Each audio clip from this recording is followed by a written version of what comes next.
at the end. Just double checking that I've actually recorded it. Yes, I am. Brilliant.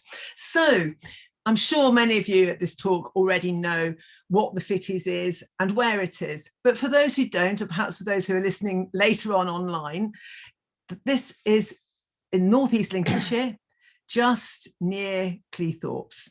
And the word Fitties, as everyone here I'm sure knows, originally means salt marshes. Now, what's so interesting about this whole talk is that the link between the so-called natural world and where and how we inhabit that world is going to be key for all three of us.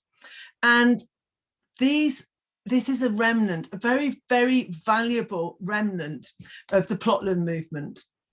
And I'm going to talk a little bit more about the plotland movement now, which was very active in the interwar years, where it was stretched all the way around the coast of England and inland. And there's a few scattered remnants left, one of which is here in Cleethorpes.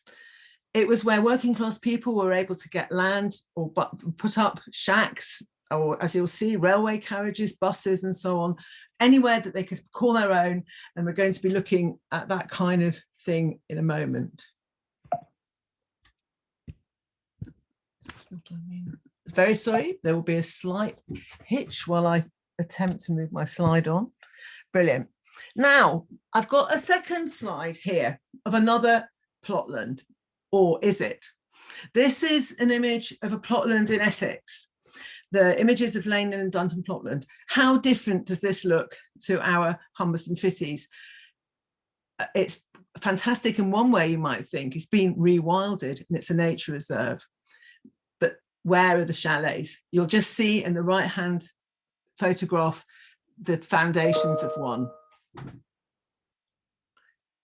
And there, sadly, in a way, there's one chalet which is left as a museum. This is not what we want. We've got a living plotland here in Humberston. Now, why did that happen? What happened that made, after the Second World War, the plotlands disappear? Well, it's very tied in with class and planning. And people like this marvellous quote from E.M. Joad wrote, "To my horror, I found when he saw plotlands, not an empty valley, but a muddy road running through an avenue of shacks, caravans, villas, bungalows, mock castles, pigsties, disused railway carriages and derelict buses scattered higgledy-piggledy over the largest possible area." This is the kind of rhetoric that was used about these places. And you can see a wonderful painting by Eric Revilius, which is actually fever caravans, which were brought back from the Boer War, watercolour and pencil on paper. And then Colin Ward, who wrote a fantastic book, Arcadia for All, about the plotland movement, wrote very interestingly, again for this talk, unofficial settlements are seen as a threat to wildlife, which is sacrosanct. So this idea of pitching the human and the wildlife, particular kinds of humans as well, in opposition is really keen. So the planning system is the vehicle that supports four-wheel drive Range Rovers, but not the local economy, and certainly not those travellers and settlers seeking their own modest place in the sun. So here we are. We started off, Harriet and I, a few years ago, walking around. We found this place by accident. We were doing another project. We found this place by accident. We stayed in the Fitties and fell in love with it. We started drawing it. Harriet had a notebook writing her poems. And you can see in the distance in this photograph, that's sadly been demolished, but that chalet there's an old bakehouse, which was actually the oldest building on the Fitties. And it survived partly, we think, because in fact, at that time, the council took it over. Now, as you'll see from this slide, it's a conservation area. This slide, as some of you will recognise, is taken a few years ago, before some of the really interesting improvements have been made. And this is a fallen chalet, collapsed just at the entrance of the piece. And so this is the first example of our creative work, pairing of poems and paintings, nature and culture. So Judy's painting here is accompanied with a poem that I wrote that was a found poem, and a lot of work I'm going to show you in this first section of the talk is taken from found text, found images, found voices, from talking to other people. But this is entirely from newspaper reports about the very earliest days of the Fitties. So if we look at this building, we might go back in history and think back in history, which is what we've been doing in a lot of our Fitties work. So these phrases, as I say, are all about what people felt the Fitties were about in its earliest days. Unwanted animation, attractive incident, mass of driftwood, sandhill fires, truly bohemian, alfresco meals, water from the spring, summer by summer, free and easy, the fun of the thing, reading and walking, croquet or tennis, wading and gathering, the benefits of outdoor life. And actually, as I'm listening to that poem, and I didn't say I was going to say this, but I'm going to say, we've just been there for the weekend, and it's been very much like that. We've definitely had the fun of the thing and the benefits of outdoor lives, as well as wading and gathering. But what's interesting, I think, about the painting, which has obviously been done of a chalet which had been someone's holiday home and was now collapsed, and nature's growing back into it, very much in the idea of the ruin. And this very optimistic, joyous work, there's a lovely tension there, I think. But we're working there, you can't not talk to people. You cannot not have the voices of the people in the work. And we teamed up in 2016 with an artist, photographer, filmmaker, contemporary artist, Annabelle McCourt, and her photographs, the top 3. And we worked together doing a project which we really we interviewed people, we got their memories, we collected their photographs, and we had a show in the Discovery Centre in Cleethorpes. Some of you might have seen it, I don't know. So the next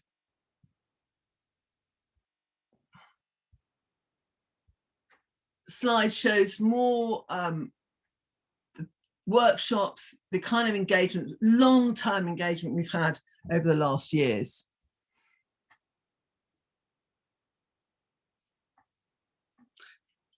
But as part of this work, I interviewed people at some length about their memories of the Fitties. And again, sort of going back in time to some of the earlier memories of some of the older residents and visitors to the Fitties. And I made some poems that were very sort of condensed from their language and the phrases that they used about what the Fitties were like in the past. So I'm just going to read a few of those, and they'll be accompanied by Judy's painting, so you can get that sort of flavour simultaneously of how these places look and the sort of things that people were saying about them. As a little girl, my dad down the mines, we came for Barnsley Feast Week, fetching water from standpipes, lighting gas mantles, so careful, trying not to break them. They went up from 1 and 9 to half a crown, up in frames if you touched them. It was just mud paths, dreadful when it rained, but brilliant at the same time. We lived on the estate then. No one had cars then. We used to come up here with the pram. It was all dunes around here, all the way to the old bathing pool. My dad would come home from work, get changed, bring sandwiches up on his bicycle, and we'd have our tea in the dunes. Then were the days. So in that poem and the next one I'm going to read, what you can see is people reflecting on the more than human world, the natural landscape around the Fitties, which people are very involved with and engaged with and have strong views on. And you can also see that that landscape has changed hugely, just as the Fitties plotland has changed over the years. My mother's in Cleethorpes Cemetery, 70 years between when I first lived here and when I returned. I didn't want my mother to be alone. Nothing had changed. Used to be folk from Sheffield. All they wanted was slot machines and such. They never walked up here. Down on the beach, you notice it daily. Tides eroding constantly. We've lost a lot of sand. The creeks come in a lot. Years ago, it was way out. The dunes were 8 or 10 foot deep. Yeah, we've lost a lot. So those dunes have now been replaced with a flood bank. There are still some dunes left on the east coast of Lincolnshire, but no natural dunes in this area. And then this last little Fitties voice poem is one I'm still working on. It's from a very recent interview with someone who's a great bird lover. And I put this one in for Nicola to sort of to join up with her section later, because the bird life on the Fitties is not just the wild bird life. that we're interested in, but also the fact that the people in the chalets on the Fitties are really interested in birds and often feed birds. And this is quite a fun interview I had with someone about his attempts to feed birds and how other kinds of wildlife intervened. We've had the cuckoo here again this past month, all the starlings, tits and finches, the little robin. We spend close to 50 quid a month on big sacks of bird food, bones for the foxes, peanuts for the badgers. We had to put them on top of the bins. The badgers were clawing at them, eating the bird seed. The field mouse was getting in. We had to tie down the bird feeder too. Foxes, they'll come and sit on the bench with us and take the food in the evening. At night, they bury the dog treats. It's so dark here, I only see them on CCTV. That's why we kept the motion detector to watch the wildlife, all the badgers and the mice. You can see from that comment at the end there that this guy had inherited his chalet from somebody who was very, very security conscious. And he had all this CCTV stuff. And in fact, he was just keeping it so he could watch the wildlife, which I thought was quite funny. And that actually, I think what's developing is that I hope that our work, you can begin to see that divide that was set up by people like Jode about the wildlife and the people and the kind of plot lands is completely untrue. And we were very lucky. We met Alan Dowling, the local historian who wrote this wonderful book, The Humberston Fitties, the story of a Lincolnshire plot land, just before he died. And he actually invited us then to use his archive in his house. Actually, we were so busy with all the other things that we hadn't finished doing about the Fitties that by the time we got to it, the archive is now publicly available in Grimsby Library, and it's absolutely fantastic. And it includes images and text from and by local people going back several decades. Also in there are these amazing plans of the chalets. And I mean, for those of you who haven't seen them, you can see here the very reminiscent of the Revilius painting, the caravan there, and how much the chalets are actually in the marsh at that point. So I'm just going to read a poem now, which is a very recent poem, again, that I'm still engaged in sort of forming, and it's taken from these 1932 applications and plans to build chalets on the Humberston Fitties, and it's to give you a flavour of the materials that people use to build those chalets, but also of the different terms and terminologies and the different lifestyles from our own that are evoked here in 1932. So this again is all fan text. Proposed plot number. On Humberston foreshore, on Cleethorpes foreshore, on Fitties field, on camp, at second camp, van, caravan, beach hut, day shelter, seasonal dwelling, timber-framed wooden bungalow, weekend bungalow, summer bungalow, temporary bungalow, mounted on hardwood trawl bobbins, resting on sleepers, concrete floor, weatherboarded, matchboarded, felted roof, purlins, lined asbestos, corrugated roof, rubberoid roofing, dwelling room, parlour, bedroom, bunks, sleeping accommodation in tents, bathing and dressing room, veranda, loggia, balcony. Means of water supply, Anthony's Bank dyke, stream, footbridge over drain, water spout, adjacent spring, water butt, standpipe tap, wash up, wash house, scullery, Elson chemical closet, EC, latrine, privy, ablution.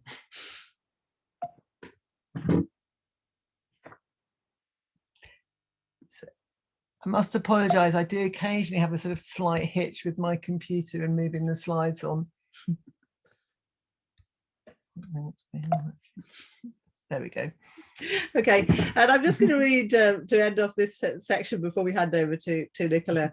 I'm going to read some very little tiny 4-line poems called Name Games. So ever since we started going to the Fitties, I've been obsessed with the names of the chalets, and a lot of people I think are really interested in this when they walk around and they see those different names. The names reveal, I think, what really matters to people about the place. They also speak to what they value. They tell stories. is. They tell of people's investment in the place. So I'm going to read a few, and then I'll say a little bit more about them and what I think they're doing. So what I've done with these, again, it's completely found text, is that I've collected the names in the years we've been going there, and I've shaped them up according both to sound but also to sense, in a sense. I've been a bit playful. Doric, the hut, the little haven, hideaway. Sunny days, happy days, come rest a while, perfect. Davlin's, Pete's Joy, Delboy's Den, Jan Eric. Summer rain, Sandhome, Shore Cabin, Dunroman. Harbourside, Sunnyside, Peace Haven, Calm Seas. Uncle John's Cabin, Pottering Heights, Crocodile Island, Mandalay. So you can see these sort of sunny days, happy days, harbourside, those associations that you'd expect of seaside and of peace and of relaxation and reflection. And then there's quite interesting different kinds of references to different kinds of houses, but often it's huts, it's havens, it's little shelters, it's cabins. It's that sense that it's a little sort of simple place. And then you've got these very sort of playful ones like Uncle John's Cabin. And then with Davlin's, Pete's Joy, Delboy's Den, those are very personal. They're like kind of saying, this is my place. You know, I'm an individualistic person creating an individualistic chalet for myself, and I want to claim it. So Jan Eric as well, that's one of those ones where two names have been put together. Sea breeze, seaway, seashells, samphire. Bella's house, Anne's den, Ellie's place, Eth's den. The foxhole, the willow, molehill bank, swallow's nest. Can't do that. Cost a fortune. Double Dutch. It'll do. Tudor house, the White House, Cherrywood Chalet, Le Chateau. Riverdale, Ridgeway, Southover, rest a while.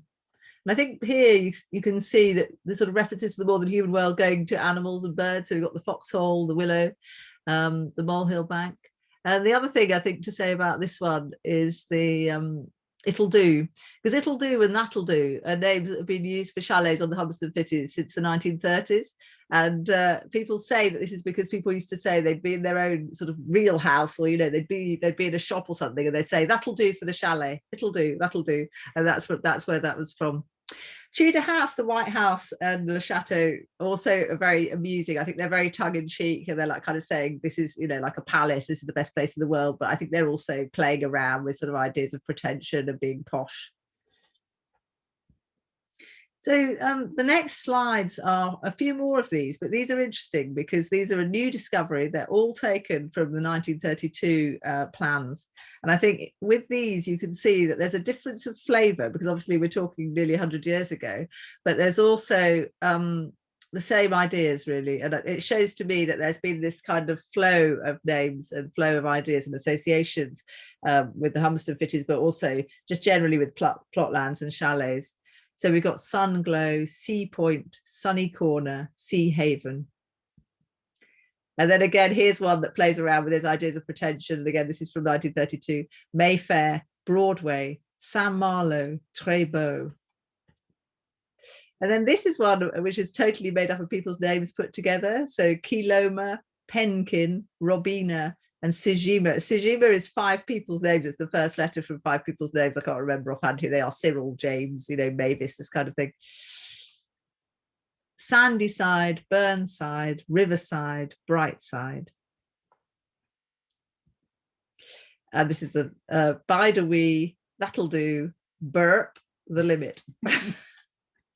So the silliness was still there in 1932. That isn't new. So just to segue into Nicola talking about birds, this is one of the very early paintings that Judith made, one of the early poems that I wrote about approaching the Humberston Fitties. And I wanted you to see this image, because here you can see how close the chalets are to the sea. So the sea's over in the right hand side there in the corner of the painting, and then you've got the bank that people walk along where the dunes used to be, and then the chalets you can see on the left hand side. And I wrote a long poem about this, but this is a little extract from it. Up North Sea Lane to Fitties, lace curtains, snow corners, ledges, black-headed gulls on stake wire fences calling at late winter's bitter winds, At tides quick creep in coming, unseen beneath sandbanks, settled, settling land.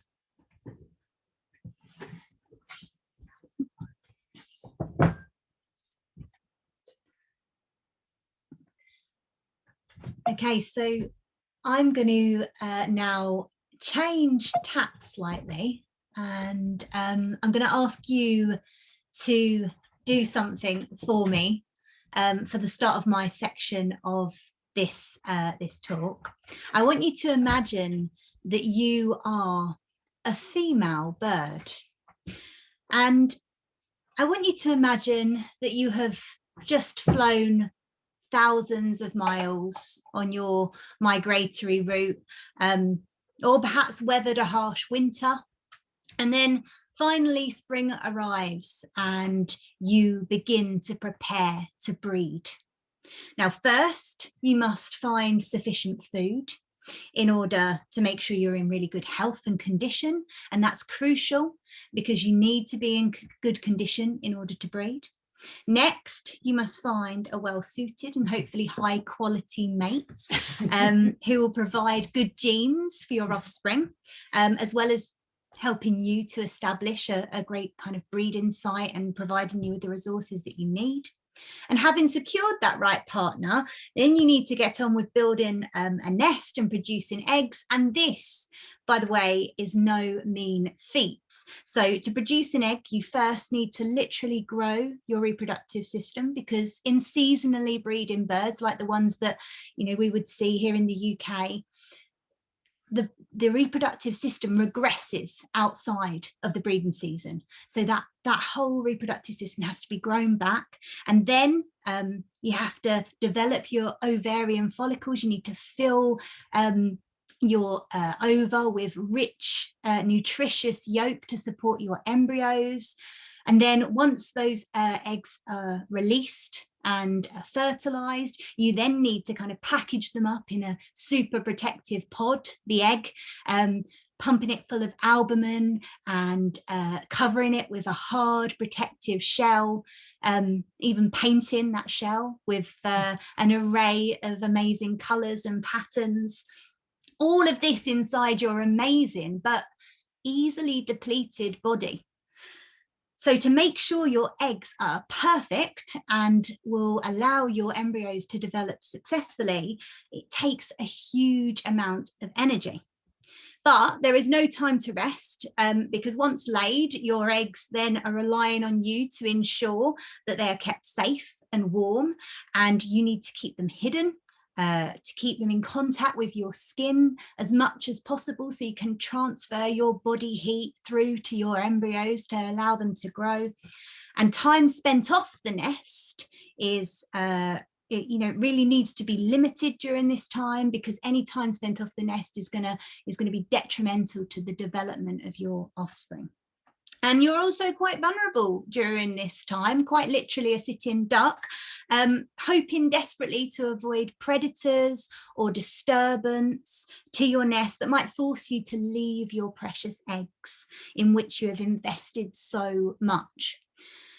And then if all goes well, a few weeks later, you might just hear the tiny squeaks of your babies coming from inside the egg, and you call back to them, encourage them to break out into the world. And, you know, if you've managed to do this against huge odds, you've achieved this gargantuan task. And now you just have to hope that your babies will also be able to survive in this really perilous world. So, as I said before, I'm a researcher. I study bird reproduction. I'm interested in the things that make birds more or less able to go through that huge, demanding process of producing offspring. And my main research focus is actually understanding the causes of reproductive failure in birds, particularly in threatened bird species, of which there are many, sadly, both globally and here in the UK. According to BirdLife International, around 40% of all bird species have declining populations, and 13% are threatened with extinction. So if these population declines are to be reversed, which we hope they can be, it's essential that birds are able to survive and reproduce successfully, producing new young chicks like this. And in many cases, they desperately need our help at the moment in order to do this. And yet human-induced changes to the environment in which these birds live and breed are making survival and in particular reproduction very difficult. But you might be wondering why I'm telling you all of this during a talk about the Humberston Fitties. Well, the reason is that a talk about Fitties voices wouldn't be complete without the non-human voices that we also hear on the Fitties. And the saltmarsh, with its huge expanse of intertidal sand flats on one side, and its kind of sandy beaches on the other side. These are home, or at least holiday home, to a stunning diversity of birds, many of which are under threat. The Humberston Fitties Chalet Park is adjacent to Tetney Marshes, and you can see some of this landscape here. That's part of the wider Humber estuary. It's a site of special scientific interest, especially protected area, and it's rich in natural heritage. For nature enthusiasts, the Humber estuary is most famous for its kind of spectacular and vital overwintering grounds for many migratory birds. But several species also breed in this area, including directly on Tetney Marshes, just a matter of meters from the Fitties chalets. It seems only right then that in a talk on the theme of Fitties voices, which we might translate as saltmarsh voices, that we should learn a bit about the birds that share with us this really crucial habitat as well. So that's birds like the redshank, of which there's a really important breeding population right on Tetney Marshes. Birds like the curlew, who need this place in order to be able to feed and have this, you've probably heard it, this magical haunting call as they fly by. And the skylarks, you go onto the marsh and you just can't help but smile when you can hear them and see them doing these amazing song displays in the sky, again using incredible amounts of energy in order to do so. And that's just a small selection, of course, of the many birds that spend all or part of their life on Tetney Marshes. They're in very good company, many others: little terns, oyster catchers, shelduck, and obviously lots of species like greenshank, black and bar-tailed godwits, loads of different species of geese and ducks and plover that spend at least part of their time here as a feeding ground as well. But if you head up off the marsh and you take a walk among the Fitties chalets, you'll notice a distinct change in the composition of avian voices. Here are the birds that have chosen to live in much closer proximity to people. They benefit from our ready food supplies, our bountiful gardens, ample shelter, and so on. And these are birds like the starlings that just make, you know, that incredible racket all the time, but are actually stunningly beautiful. And of course, your kind of common garden birds like this little robin that's pictured here on one of the on the decking of one of the chalets, and obviously this is a really old guy, but he's been able to live a nice long happy life because he's got this lovely constant supply of mealworms here.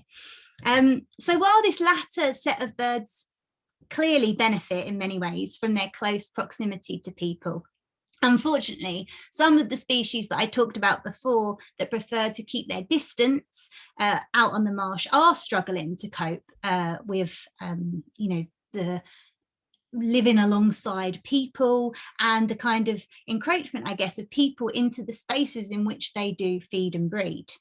In the UK, Many wetland bird species have suffered dramatic declines in the last 3 to 4 decades. Many of these declines have been prolonged and they are still ongoing. Some species have declined by up to 50% since the 1990s. And if you just think about that for a minute, that's just incredible. So I was born in the mid-80s. That means in my lifetime, we've lost about half of these incredible birds. So it's really quite sobering statistics, actually.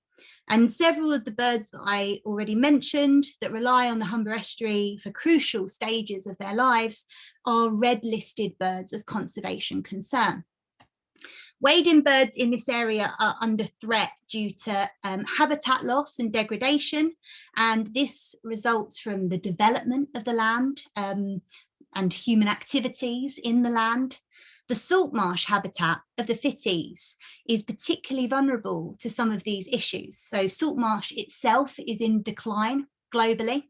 It is in decline mainly because of something called coastal squeeze, which you may be familiar with as a concept. This is kind of the loss or deterioration of habitat, natural habitat, due to, I guess, a kind of conflict between anthropogenic, so human induced pressures, and rising sea levels.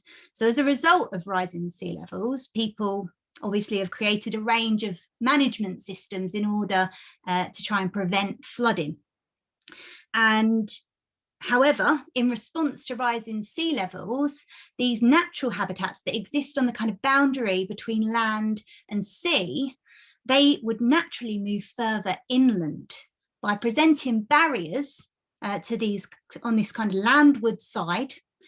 These actions basically lead to these vital habitats being squeezed smaller and smaller. As the sea advances, these habitats and the organisms that live within them have nowhere to go. So the playing out of these sorts of issues in Cleethorpes provides a really clear example, I think, of the complexity of human nature conflict, something that Judy mentioned kind of earlier. So, for example, although scientists and environmentalists will highlight the importance of the saltmarsh for the ecosystem, there is concern among people living in Cleethorpes that this saltmarsh might take over, and that could result in loss of parts of the beach, and this could have a big impact on and tourism and so on. And because of the site's protected status, there are limits on how much of this saltmarsh can be cut back. But people clearly worry about these potential impacts, and I think this is quite well exemplified by a comment that was in Grimsby Live in July this year by a resident who said people do not want to see the salt marshes. They want to come here to have an experience on the beach and not to look at all this marshland. So it's really interesting to think about the kind of conflicting kind of opinions of different people, and also the different ideas of that people have about what a kind of experience of the coastline should be. Issues of human nature conflict are further demonstrated by debates around dog walking. So this controversial article was published in the Lincolnshire Wildlife Trust's magazine called Lapwings. And this is a couple of years ago, and it presented people's beloved family pets as wolf-like predators. And the quote was, "with jaws that could crush, eviscerate and swallow birds in an instant." And although this article was obviously, somewhat kind of sensationalized, there is a truth in this point. So to ground nesting birds that breed on the coastline, dogs are perceived as a huge threat, sufficient to cause them to leave their nest and their vulnerable eggs, and that cause those issues that I talked about earlier with leaving eggs alone. And also to make energetically expensive flights when they're actually wanting to be feeding and trying to get all the reserves they need ready to breed or migrate or whatever. So, again, this is kind of another example of that conflict. Interestingly, I don't know of any studies that have been done on the effects of dogs directly on birds in Cleethorpes or in the Fitties specifically, but a study last year that looked at the effects of human presence on species of plover on Mediterranean beaches showed that dogs were a major driver of bird disturbance, and that plovers were more than twice as likely to be flushed from plovers were more than twice as likely to be flushed from their nests by walkers if they had a dog with them than if they didn't. And the key thing here was that lone dogs flushed birds from their nests 100% of the time if they were allowed to run free through the dunes. So the perils that birds and other wildlife are facing clearly are motivating people to research these topics, and also to develop initiatives and campaigns to support these birds. So walking along the coastline, you can't miss the wide range of signs telling you about the importance of this place for nature, and how to behave to protect the wildlife as well. Campaigns have also been implemented, such as this Operation Seabird, which is something that the Humber Nature Partnership have launched this summer to raise awareness of wildlife and habitats in this area and to reduce wildlife disturbance on the coastline. And so these movements really do suggest that there is this growing appreciation of these habitats and the value of them, and a desire to protect them. And this is great, but obviously it comes with some degree of resistance, as I talked about before. And some of this resistance is because people perhaps don't lack the kind of knowledge about the importance of these areas. And so these kind of campaigns that aim to educate people and increase awareness of the importance of these areas are great. And I think this is particularly important because in recent years, there has been a broad recognition of a growing disconnect between people and nature, so-called extinction of experience. And the consequences of this could be quite dire. So measurable reductions in health and well-being in people, a loss of affinity with nature, and a decline in pro-environmental attitudes. And so I think if we want people to care about birds and nature in general, we need to foster a love of nature, a desire to want to see it flourish. And it was for this reason that we kind of conceived our project, For Every Bird a Nest. It's an exploration of how we might stimulate engagement with the challenges that are facing UK breeding birds, and broader connections with nature through the medium of the creative arts. And Judith, Harriet and I devised art science workshops with visual and written exercises that were inspired by the biology behind crucial phases in a bird's lifetime. And the aim was basically to encourage participants to see the world through a bird's point of view. The project started in May this year, and it's ongoing. It will continue until the end of 2022, during which time we will run several inside and outside art science workshops in person, and we've also got online exercises for people to work through at home, and they're already available on the project's website as well if you wanted to have a look at those. Our goal here is to offer opportunities to reflect upon the fine lines between the tenacity and the fragility of nature, and on how much we as people actually have in common with birds. So things like our need for safety, our need for food, our need for resources, and so on. And I think that the creative arts can really open up these conversations, and we've seen great evidence of that in our first in-person workshop, which we ran in June, just after the COVID restrictions were eased. We had some great in-depth conversations, both about the artwork, also about the environmental issues, and yeah, all of the participants were so engaged in all of these discussions and produced some brilliant artwork as well. And I think these kind of creative arts approaches not only help bridge differences between people in terms of, our backgrounds, what we know about, our kind of knowledge of specific topics, but they also provide an opportunity for us to explore our own personal connections with nature, because I think we all experience nature quite differently. And I think it's important for us to explore how our connections with our own connections with nature, actually, what they actually mean and how they work.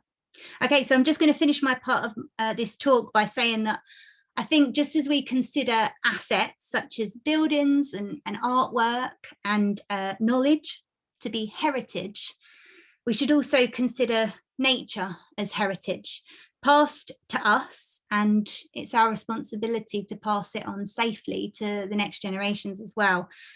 The non-human voices of the Fitties have been changing significantly in the last few decades. Whose voices do we want to make sure will still be heard in decades to come? Well, thank you so much, Nicola, because the way you've set up for our next section is absolutely brilliant, because the habitat which Nicola was describing, which is the saltmarsh, is also the subject of our next project, which was an Arts Council funded project. We called it Hideaway, Poetry and Painting from the Saltmarsh. This is a large painting that I did start with. And it's again about that tension between something that is both protecting the land from sea rise, but is also absolutely vulnerable to it. And you can see here, we've been looking, both walking in the marsh itself now, but also walking through the archive, looking at what traces we can see of how things have changed and whether they've changed. A bit like Nicola was saying, we don't know of any botanical studies of this area absolutely using holiday photographs to understand the botany and the bird life of the Fitties. So this would have been where the Fitties are now, which is more of a bird life. And you can see here, I've honed in on some details of photographs. I'm going to make work from them in that edges of people's holiday photographs. And I'm going to be doing a call out. So if any of you have got any old photographs which have got little traces of how the marsh has changed, I'd be so grateful to hear from you. And these are some of the paintings that I've made, which go along with some poems that Harriet's written, which really link to the idea of the voices of the birds, because without the plants, the birds would have no habitat, they wouldn't be able to make their nests.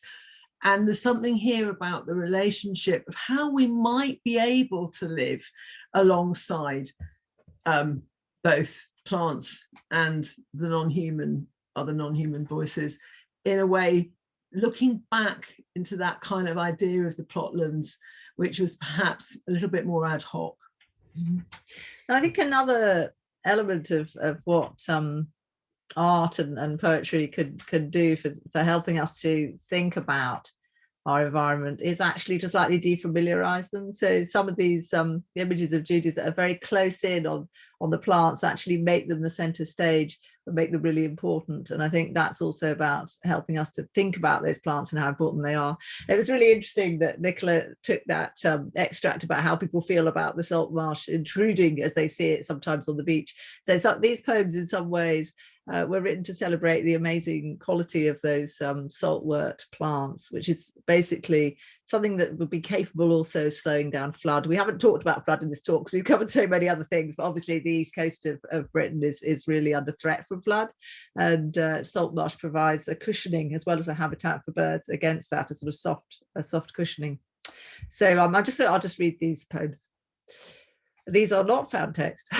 Pioneer, breaking salt pan, stalking, then branching, cord grass flags, Spartina green, bubbles surface, slows water, down building, sediment, mud, land. Glasswort, green, pink, globular, across pools, flats, climbing under tiny banks, up to under tight turned buds, pale thrift, green lavender, out rooting. Wet gold creekside, arrowgrass inflorescent, spines early purples out, curves into thickening space, deepening colour time, lengthening maritimer. Scurvy grass podding up, storing water, Anglica with a catch, single serration distinguishes separation from self. Cochlearia white, flowing up through soft grey purslane, rosettes sharp, elliptical, leafed, yellow-eyed tangle, crab corpse strewn bladderwrack under singing lark skies. Bees browse plantago up stem, up stigma to wind quake, fruit flick, past dark sea rush points, breathe salt in, out, each cell holds water behind yellow. So, sorry, before we move on to this next section, which is actually a little riff on the Fitties in Flockdown, I just wanted to mention two things. One was that the defamiliarization is also often an insect, bird or animal view. That's the sort of scale that you might have. There's a painting of samphire, which you could easily imagine being a wading bird pecking through. And secondly, Nicola was talking about the relationship or kind of metaphor of the endangered species of birds and their vulnerability, and the kind of notion of the chalets being quite vulnerable. And there's a very similar, in my mind, I hang the two sets of paintings together, the plants and the chalets, to invite you to think about that kind of precarity. So you go back a slide or not? Not very, yes, I can actually. Yeah, Fitties in Lockdown. The reason we wanted to do this as our final conclusion is we're going to read, Gigi and I are going to read you together a little playful thing in a way that we wrote from interviews with Fitties residents in lockdown, and we have also to thank various Fitties residents for keeping us informed during lockdown, because we couldn't come to the Fitties for quite a long period, but people sent us photographs and told us what was going on, and then we were able to construct socially distanced interviews. So there's some quite strange photos coming up here, which are basically of people sort of quite far away talking to each other, and what we did to try and bring together those ideas of the sort of chalet residents, the human voices, the more than human voices, was to interpolate some of this plant writing with extracts from people's experiences of what it was like being in the Fitties in lockdown. And I don't need to really say anything about it because it's quite self-explanatory. So we're just going to read that through, and then we're going to end and invite questions. Saltmarsh Community, May 2020. Going down through. We've been very lucky here. Had very few cases. I expect it's a sea air. Sandy grassland, bright trefoils, patternings of whites, stitchwort, Queen Anne's lace and milkwort, bracted pink through green swathing. I don't have the energy I did. It's been so silent, no traffic. How it would have been. The sky bluer. You relook, revisit. Past sea buckthorns holding dunes with their roots, old papery webs wound round spines and spikes, before bud, before leaf, before berry. My life's really small now, small and quiet. The day is the day. It's comforting to me thinking that everyone else is doing the same thing. Looking out over the sands, bright cordgrass, colonising sand, underwater, out of water, setting roots, setting mud flat wedges into marsh, flagging up. The Coast Guard was saying, don't come. It's treacherous here at the best of times. The waterfowl are breeding, all the birds and amphibians. Pale, early, white, pink thrift flowers within flowers, out of bronze sheath under singing lark skies. They miss their family. They're a really close family, you know. We hear him singing to his grandchildren on the phone. Sea arrowgrass, clumps, pools, wet edges, stalks spiking out of leaf curves into the wind, just making early purples, tiny separate globes under strong sun. This place has been rolled over because people are tender and they're not knowing that they've been rolled over. Into the marsh heart of Golden Creek and Pool. Shielding, staying put, but he's still doing his 6,000 steps around the garden, every day the same. Points of white, English sea scurvy grass, Angelica, and a tapering single serration distinguishes separation from self. She was hardly eating, but I'm cooking anyway, so I'm bullying her into it. It's just a matter of sorting out what she can eat. Deep green ovals of sea lavender's broad, lush leaves, not even a bud yet, up through grey-green mosaic of purslane spread rosettes, dropping colour. We're more vulnerable because more remote, but I've never been a hothouse flower, yet I stayed. The further out in the open, you tide low, samphire just surfacing among last year's skeletons, pushing wet pink brown up, globular, not yet branching. You've still got the air here, even if you can't get to the sea. Across mudflats, salt pans, creeks' edges, according to light and tide, just like last year.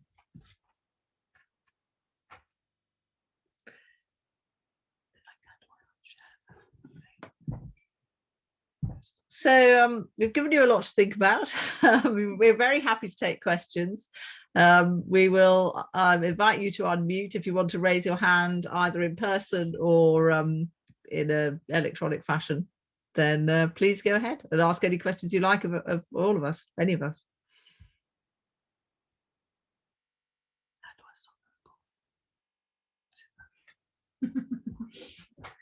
What are you trying to do? Just stop the recording. So I think So we're going to stop the recording now, just so that you're free to. We think we're going to stop the recording.